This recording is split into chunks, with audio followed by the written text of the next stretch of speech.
nalaglag. Gusto ko na umuwi ka na pagkatapos nito ha. Hindi ko na po doon. Kasi sira. Nahihirapan na po ako. Eh. Kaya pa ako hilan ng hilan, natanggal. Nawala na po yung isang gulong, oh. Hindi ko alam kung nalaglag. Sige na, kukunin ko na to lahat. Mag-ilan to lahat? 470 po.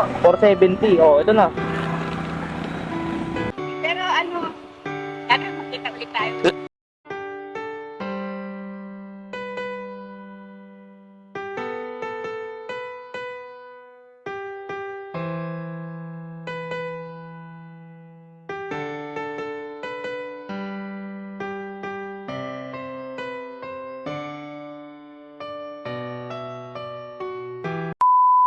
Alright, so magandang araw mga kaparak. No?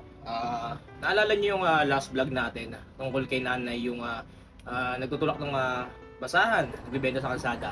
May daladalang trolley tapos siraan, and then sakto nadaan tayo at ating natulungan. No, so anong nangyari? Binili natin yung basahan niya para di na siya mahirapan sa pagdadala, which is mas maganda kasi hindi na siya inaabot ng tanghali para ubusin yung mga basahan na dala niya.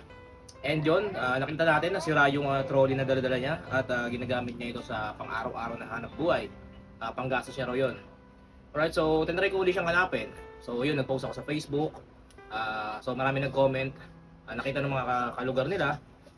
And then, yun, salamat sa nag-comment. At nakita ko si nanay at pupunta ako siya ngayon. Siyempre kasama natin dyan si Emong TV. Ayan.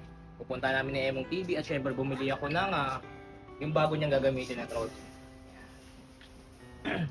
Ito yung bago niyang gagamitin na trolley, hindi na sira yung gulong. Tulad nung tinutulak-tulak niya na natatanggal yung gulong. Yeah? So sana makatulong to kay nanay at sa pang-araw-araw niya na hanap buhay para kumita ng pera. Alright, so see you nanay, and hahanapin ka namin yan dyan sa lugar mo sa may Paraiso. Alright, see you.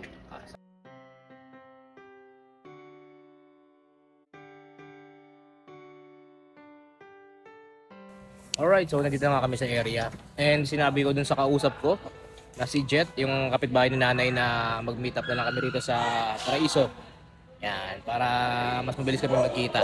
And waiting kami sa kanya ngayon. Yan, kasama ko si Emong TV. And yun, tayo natin si nanay.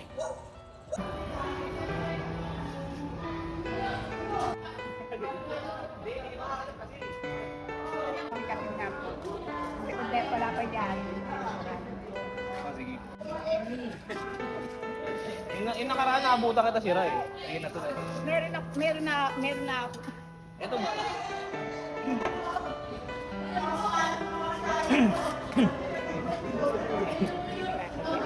Hindi na yung magagamit mo to, di ba nung nakaraan sira yun? Ito hindi na matatanggal yung gulo. Naabutan kita, nadaanan lang kita. Ano, para sa ito, sige. Okay na yan. Gamitin mo. Siyempre sa araw-araw mo ginagamit yan.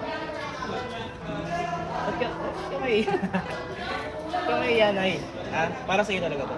Isipin mo na lang, regalo sa'yo ito ng Panginoon kasi ito na lang kami ng para sa akin. So, bilang saludo kami sa inyo, ginagawa mo. Kasi, alala ko kasi nanay ko kasi ganyan ko sila. Kaso patay na yan, patay na yan. Kaya yun, alala kita ulit na. Ilang araw na rin nakalipas. Alala kita. Salamat para sa ito. Sa inyo. Ito may iyanay para sa ito. Salamat. And yun, sana mag-ingat ka palagi na sa ano mo, sa araw-araw mo yung pag ano mo, paglalako mo ha. Diba sabi ko sa inyo nakaraan, mainit. Kaya sinakay na kita. O gusto mo, plastic natin ay. Salamat po. Salamat po sa inyo. Sabi mo kasi nung nakaraan, sana magkita tayo ulit. Ayun, naalala ko tuloy. Sabi ko, sige magkikita tayo ulit na, huwag kang mag-alala. Ha?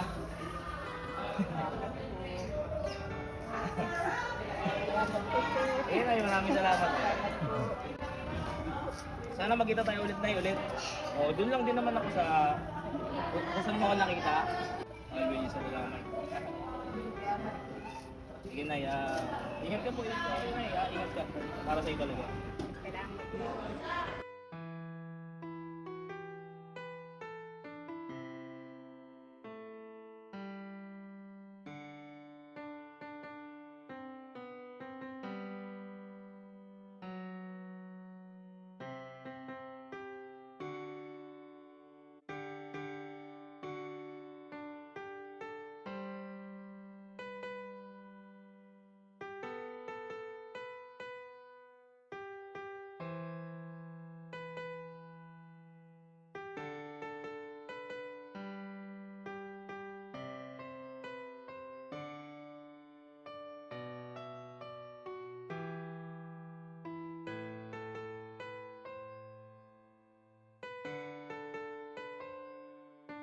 Alright, so yun, nabigay na nga natin no, kay Nanay Carlota yung trolley na regalo natin para sa kanya. And yun, kasama ko pa rin si Emong TV, ang aking utol.